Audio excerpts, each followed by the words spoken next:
The practicalities of making sure that we've got enough students, you've got enough staff, and everybody's working on something that they want to be working on.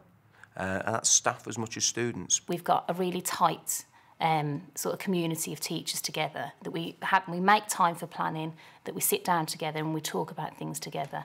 And it then doesn't feel like one person is just sort of burdened with having to look after STEM. We all sort of share responsibility. And then it means that we're much more enthusiastic and we've got support from each other as well. I think it's a bit oily. I think we added too much oil.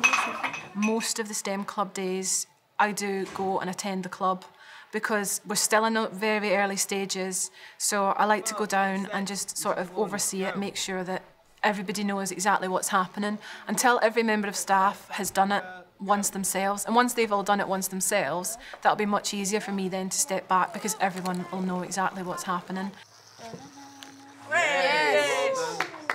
Very well done towards 20 degrees. Because we've got sort of 12, 13 different members of staff helping out, that means they have to do it maybe once a term, which makes it so much easier. You know, they have to think up perhaps one activity, an hour session once a term, and they're more than happy to do that because they enjoy it. The kids are enthusiastic, they have a great time doing it, and then they can forget about it for the rest of the term and get on with their work and their lesson planning or their marking or whatever. Okay, so if it fizzes, we don't do the other tests.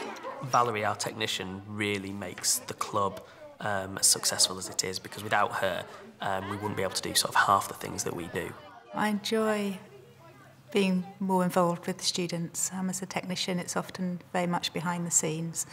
We prep for a lot of practicals, but we never see the practicals in action. So going to STEM Club gives me a chance to see how the practicals work in the classroom situation, so I know how to adapt it then for the next time around. She'll often come to us with ideas of how to do things, or if we say, oh, we want to do this particular experiment, she'll sort of try and work out a way to do it within what we've got at the school and what equipment we could use. You go first. Because after all, you need a base which you can regularly use, and a base where it's possible to store things, which so that the club can leave things from one week to the next, because most of the work you do would tend to be projects. So I think you need to sort of think about that. We had all the questions of where do we run this, how do we run this. Very quickly we realised that with building robots, that in the science classroom we didn't have the equipment that we needed. So then the technology teacher was involved, said, OK, well, for the next few weeks, let's run it in technology. The table that the robot performs on, we actually, a technician helped us to make. But as a whole, they run it themselves, which is a great advantage. And the input from the teaching staff is minimal. No, you're fascinated. These both things. Huh? No, Charlotte's easily fascinated. Should we just have two programs? When we started, originally, we used to use the technology classrooms, but it became apparent quite quickly that we couldn't store our all our tools and things in there. And also we didn't have any storage space. I then realised, look, we can't keep going on like this because we were losing bits and pieces as well. So I contacted Young Engineers and I said to them, this is the problem I'm having. I've looked into sheds. Would you be able to help me buy a shed? And the school were happy to actually pay for the base of it. So we have our clubhouse, as we like to call it, in the back of the staff car park.